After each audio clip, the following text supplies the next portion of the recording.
again, everyone. It's Ranger Pele. Who's excited for our next virtual Junior Ranger program? I know I am. Today, we are going to get outside, hike, and discover different ways to identify different trees here in the forest. Joining me on our hike today are Ranger Stephanie and Ranger Kim. Hi, guys. Hi. Today, we are going to talk about three main ways to identify trees. We're going to use our eyes to see what they look like. We're going to use our hands to see how they feel. We're going to use our noses to see how they smell. This morning, we've been hiking through an area of the park that is at a lower elevation, so lower down on the mountain. And I think we've seen some pretty cool trees so far. Ranger Steph, what have you noticed about these trees?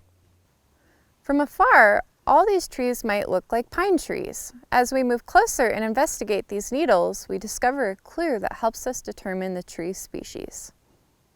Although they all have needles, pine trees are defined as having their needles joined together in bundles. If we look closely, do you see how these needles are joined together at the base? This is a bundle. How many needles are in this bundle? I see 3.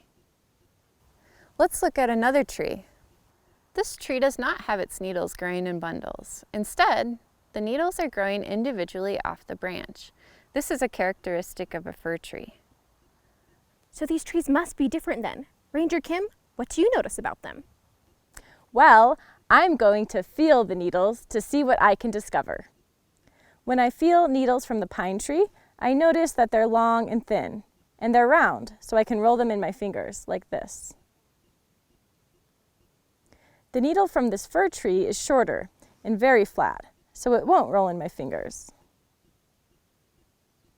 All right, so Ranger Stephanie used her eyes to see the differences in the trees. One has bundled needles and one doesn't. Ranger Kim used her sense of touch to tell that one tree has rollable needles and the other one doesn't. So we know one tree is a pine and one tree is a fir. But I wonder what kind of pine and what kind of fir. Perhaps their smell can help us.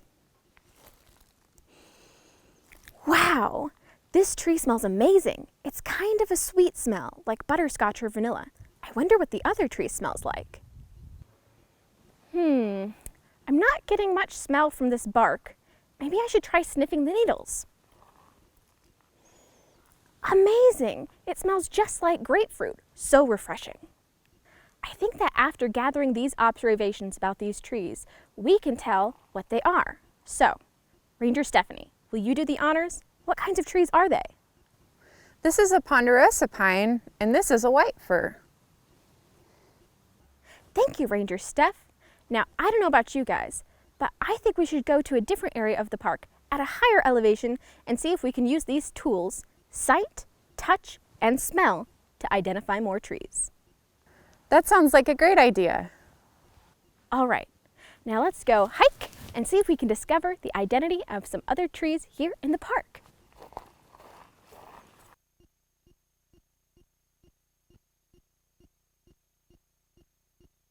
Whew, that was a long hike. Now we're further up the mountain, higher in the park, and the trees around us look a little bit different than the ponderosa pines and white firs that we saw before. Let's take a closer look at their needles. I can see that these needles are in bundles and they're long and thin. When I feel them, I notice they roll pretty well in my fingers. These clues must mean it's a type of pine. All right, so from Ranger Kim's observations, we know that this tree must be some kind of pine. Do you guys think it's another kind of ponderosa pine? Well, it doesn't smell like a ponderosa pine. Let's look at those needles again. You know, this tree has needles in bundles of 2, not 3 like a ponderosa pine. So I know what this one is. It's a lodgepole pine. Now, even though the tree's needles can tell it apart from a ponderosa pine, there are some other key differences as well. Ranger Stephanie, can you share another helpful way to identify this tree? Another helpful way to identify a tree is its shape or silhouette. These trees are tall and skinny. Lodgepole pines are found across North America. Due to their straight trunk and smaller branches, they are used by various Native American tribes as lumber for the construction of lodges and teepees. As we continue our hike, we will talk about the shape of branches and how they help us identify certain trees. In fact, let's get hiking and see if we can discover some more trees to identify.